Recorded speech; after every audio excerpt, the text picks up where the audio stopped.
ইব্রাহিম রাইসির মৃত্যুর পর সবকিছু ওলটপালট হয়ে গেছে ইরানে। তবে শোক কাটিয়ে উঠে ২৮ জুন আগাম প্রেসিডেন্ট নির্বাচনের জন্য প্রস্তুতি নিচ্ছে দেশটি।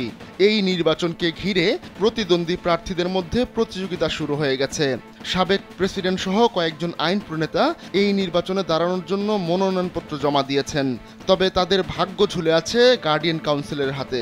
এই কাউন্সিলের অনুমোদন না পেলে নির্বাচনে প্রতিদ্বন্দ্বিতা করতে পারবেন না কোনো প্রার্থী। জনপ্রিয় সাবেক প্রেসিডেন্ট থেকে শুরু করে পার্লামেন্টের স্পিকার সবাই বসতে চান রাইসির চেয়ারে।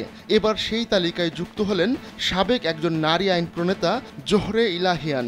গার্ডিয়ান কাউন্সিলের অনুমতি পেলে তিনিই হবেন ইরানের প্রথম নারী যিনি প্রেসিডেন্ট পদে প্রতিদ্বন্দ্বিতা করতে পারবেন। স্যান্ডেলিনা সো, রূপচর্চায় আভিজাত্য। তবে সেটা বাস্তবে কতখানি ফলবে সেটা সময়ই বলে দেবে।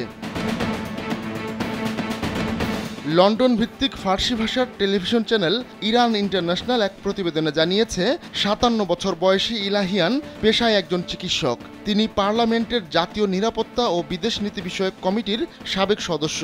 এর আগে তিনি ২ বার পার্লামেন্টের সদস্য নির্বাচিত হয়েছিলেন, তাই পার্লামেন্টের পদঘাট খুব ভালো করেই চেনা জানা আছে তার। প্রেসিডেন্ট পদের জন্য মনোনয়নপত্র জমা দেওয়ার পর ইলাহিয়ান জানিয়েছেন তিনি দুর্নীতি ও অর্থনীতি নিয়ে মনোযোগ দিতে চান।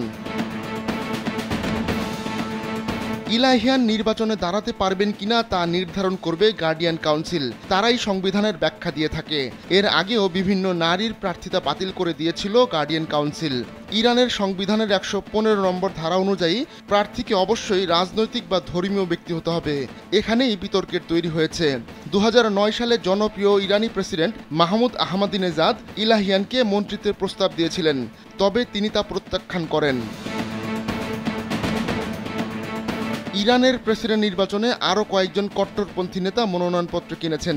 তাদের মধ্যে রয়েছেন ইরানের মেয়র আলী রেজা জাকানি, সংস্কারবাদী আইন প্রণেতা এবং সাবেক প্রথম ডেপুটি স্পিকার মাসুদ পেজেশকিয়ান এবং সর্বোচ্চ নেতার অফিসের একজন সদস্য ভাহিদ হাগানিয়ানও প্রেসিডেন্ট হতে চান।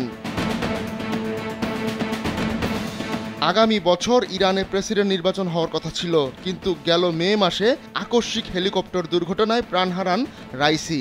এতে হঠাৎ করে ইরানের রাজনৈতিক পরিমণ্ডলে শূন্যতার সৃষ্টি হয়েছে। সেই শূন্যতা পূরণে কে হবেন ইরানের পরবর্তী কাণ্ডারি, সেই অপেক্ষায় রয়েছে বিশ্ববাসী। কারণ তেহরানের মসনদ হচ্ছে একটি জ্বলন্ত উনুন। সেখানে যেই বসুক না কেন তাকে ইসরায়েল ও যুক্তরাষ্ট্রকে মোকাবিলা করতে হবে। আর আঞ্চলিক আরব শত্রুরা তো রয়েছেই। আহমদুল্লাহ শিকদার, কালবেলা ডেস্ক।